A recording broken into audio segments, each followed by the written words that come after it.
De GGD in Zeeland dreigt door een ondergrens te zakken als er niet meer financiële hulp van de overheid komt. Ik heb het idee dat dit echt wel nodig is, ja, om een beetje opnieuw een solide structuur te krijgen. En verder in deze Zeeland nu vandaag. Anderen kijken op de slag om de Schelde. En Aad jaagt dagelijks op Aziatische hoornaars.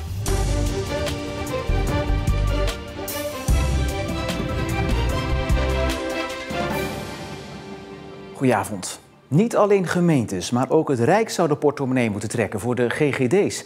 Dat zegt Jos van de Zande, die hoge functies heeft bekleed bij verschillende GGD's en er onderzoek naar heeft gedaan. Want na jaren van bezuinigingen staat de dienst er in Zeeland niet goed voor. Omdat de gezondheidsdienst vreest dat het werk niet meer goed kan worden uitgevoerd, is de Zeeuwse gemeentes om ruim 2 miljoen euro extra gevraagd. Het hoofdkantoor van de GGD zit hier in Goes. Er werken 300 mensen. De gemeentelijke gezondheidsdienst begon ooit met waterzuivering en schoolartsen. De dienst is uitgegroeid tot een instelling die een rol speelt van wieg tot graf. Zo kijkt een GGD-medewerker bij je pasgeboren kindje of alles oké is met het gehoor en checkt een forensisch arts na de dood van je vader of moeder of er sprake is van een juiste euthanasieprocedure. Denk ook aan prikken voor reizen, voorlichting over SOA's en niet te vergeten honderdduizenden prikken door heel Zeeland tegen het coronavirus. Het zijn allemaal taken van de GGD, waar mensen overigens heel weinig van weten. Nee, niet echt. Nee, echt niet. Ik weet wel dat ze op school natuurlijk gezondheidscontroles doen van leerlingen. Je kent alleen maar van corona? Voornamelijk wel, ja.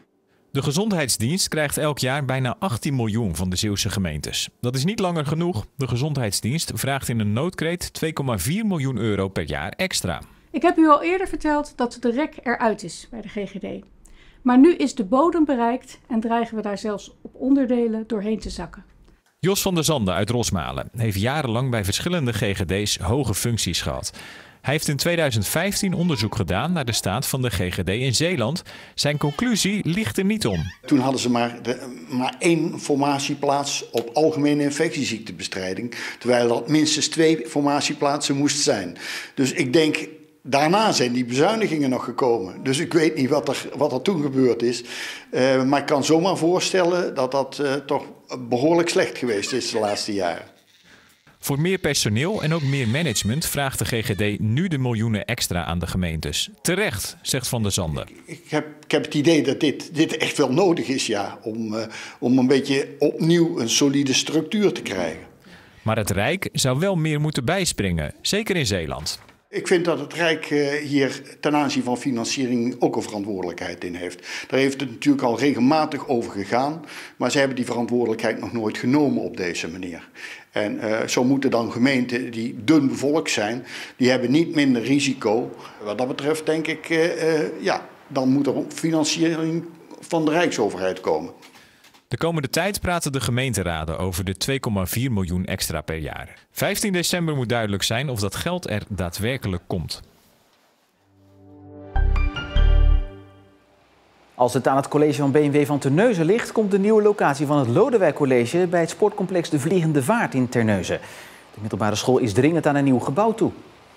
We zetten een school neer voor de komende 40, 50 jaar. Dan moet je niet kijken op 5 jaar, op 10 jaar, maar dan moet je echt kijken van wat is de toekomst van Terneuzen binnen 20 jaar, binnen 30 jaar. Voor het Lodewijk College kwam de locatie in eerste instantie als een verrassing, maar inmiddels staat het schoolbestuur achter de keuze. De voordelen van de Vliegende Vaart zijn onder andere dat daar de potentie ligt in een mooi gebied om een school als het Lodewijk College daar neer te zetten. Samen met andere partners die wij ook graag op de campus hebben. Ziekenhuis Zorgzaam is minder blij met die locatiekeuze omdat dit de samenwerking zou belemmeren tussen de school en het ziekenhuis. Op 15 december neemt de gemeenteraad een besluit over het collegevoorstel. In de ochtendspits zijn alle fietsers op het sluizencomplex in Terneuzen gewaarschuwd. De nieuwe sluis hield samen met Rijkswaterstaat en de gemeente een veiligheidsactie. Het is druk. Fietsers rijden hard, auto's rijden hard. Iedereen heeft haast, zeker 's morgens vroeg, want dan wil je naar je werk toe of naar school toe. We hebben met een aantal scholieren gesproken. En dan vergeet je eigenlijk de veiligheid. En daarom iedereen maar weer eens even waarschuwen? Ja, het is 2 redenen. Het wordt donker in deze periode en ten tweede, we zijn constant hier aan het werk. Over een paar maanden worden hier nieuwe wegen aangelegd en komen er wegomleggingen. Ja, daar ben ik ook van op de hoogte dat er hier tijdelijk een brug komt. Dus ik ben ook benieuwd hoe de verkeerssituatie dan gaat worden. Maar, U bent een gewaarschuwd man nu. Ja, inderdaad. En naar verwachting zijn de nieuwe sluis en de nieuwe wegen in de loop van volgend jaar klaar. Het was de schuld van de Engelse veldmaarschalk Montgomery dat de slag om de Schelde te laat werd ingezet en daardoor onnodig veel levens kostte. Die mening werd tot nu toe door veel historici gedeeld. Maar historicus Jack Didde zegt nieuwe feiten boven water te hebben gekregen die een nieuw licht op de zaak schijnt.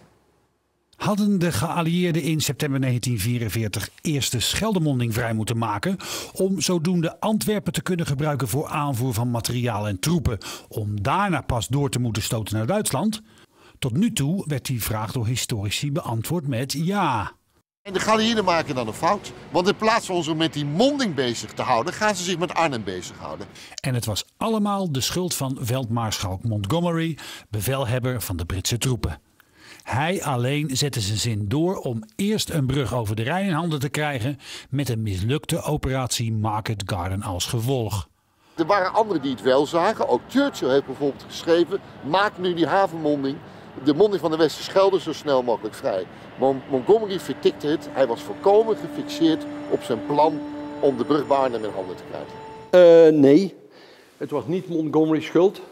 Was getekend historicus Jack Didden. Samen met collega Johan van Doorn spitte hij nieuwe archiefstukken door en kwam tot andere conclusies dan tot nu toe gangbaar waren. Het hele geallieerde opperbevel wilde snel doorstoten naar de Rijn, omdat de Duitsers zelf aangaven een aanval richting het Ruhrgebied op dat moment niet te kunnen afslaan. Toen Market Garden toch mislukte, kwam de Zwarte Piet bij Montgomery terecht. Daar heeft Eisenhower voor gekozen, daar heeft Montgomery voor gekozen. Dus je kunt wel zeggen, ja, Montgomery had dit en dat niet moeten doen, maar het werd altijd gesanctioneerd door zijn baas. Dus die zit al minstens even verantwoordelijk. Maar ja, dat past natuurlijk niet in het Amerikaanse frame, hè. Naast eerherstel van Montgomery zegt Didden dat begin september Antwerpen helemaal niet cruciaal was voor de bevoorrading op dat moment. Dat is een getalsmatige analyse waarbij je gaat uitzoeken waar kwam dan die bevoorrading vandaan. En die kwam intussen uit allerlei andere havens langs de Noordzeekust en de Kanaalkust natuurlijk met name. Dus dat kun je onderbouwen met getallen, maar ja, dan moet je daar in een hele saaie materie duiken en dan blijkt toch die conclusie eruit te komen. Didden heeft ook een unieke kijk op de naam Slag op de Schelde gekregen. Die klopt volgens hem niet. Je kunt zeggen dat was een slag bij Stalingrad, dat was één geheel, één overzichtelijk geheel. Voor mij was de slag bij Arnhem, zoals altijd wordt gezegd, dat was één organisch geheel. Maar daar hebben we het hier niet over. We hebben het hier over verschillende deeloperaties. We zijn inmiddels 78 jaar verder en nog steeds weten we niet alles over de tijd dat de weg naar Antwerpen werd vrijgemaakt. En of het nu Montgomery's foute inschatting was en of we het nu de slag of de strijd om de Schelde noemen, één ding is wel duidelijk.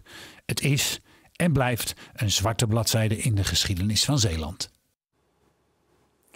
Ongediertebestrijders hebben hun handen vol aan de bestrijding van de Aziatische hoornaar. De wesp moet worden bestreden omdat hij hier niet thuis hoort en een gevaar vormt voor de honingbij. Tenneuzenaar Aad van Hilst heeft er door de opkomst van de Aziatische hoornaar wel een hobby bijgekregen. Hij zoekt namelijk dagelijks de bomen af op zoek naar nesten. Godverdomme. Je hebt hem. Geweldig. Dit nest is zo'n 8 kilo met 3000 Aziatische hoornaars erin. Gewapend met een verrekijker en een lokpotje gaat hij als een ware hoornaardetective op pad en wandelt hij zo dagelijks door de wijken. Want Aad heeft zo zijn eigen methode om het stekende insect op te sporen. Op het moment dat hij op de lokpot zit, dan probeer ik er een stipje op te geven. Dan vliegt die hoornaar terug naar het nest in een bepaalde richting. Op het moment dat ik weet de richting van het nest, dan probeer ik met deze lokpot 100 meter in de windrichting te gaan of in de richting waar die is gevlogen. En dan herhaalt dat proces zich. En op een bepaald moment kom je tot vlak bij het nest. En dan kun je door middel van visuele waarneming kun je zien van hé, daar zit hij, hebbes. En dan is de euforie groot, maar de detective maakt zich grote zorgen. Ik denk dat Zeeland Vakantieland dat hij dat heel goed heeft begrepen. Dat hij eigenlijk zich op dit moment echt aan het vestigen is. Ja, en het nest dat we net zagen is inmiddels aangepakt en wordt binnenkort verwijderd. Het was een lange tijd vrij zonnig met een krachtige wind uit het zuidwesten. In de loop van de middag kwam er langzaam wel meer bewolking om de hoek kijken. Morgen is het zonniger met maximaal 13 graden en het weekend lijkt het ook zonnig te blijven. En tot zover deze Zeeland Nu voor vandaag. Voor het laatste nieuws kunt u natuurlijk altijd nog terecht op onze site of in de app. En voor nu nog een hele fijne avond.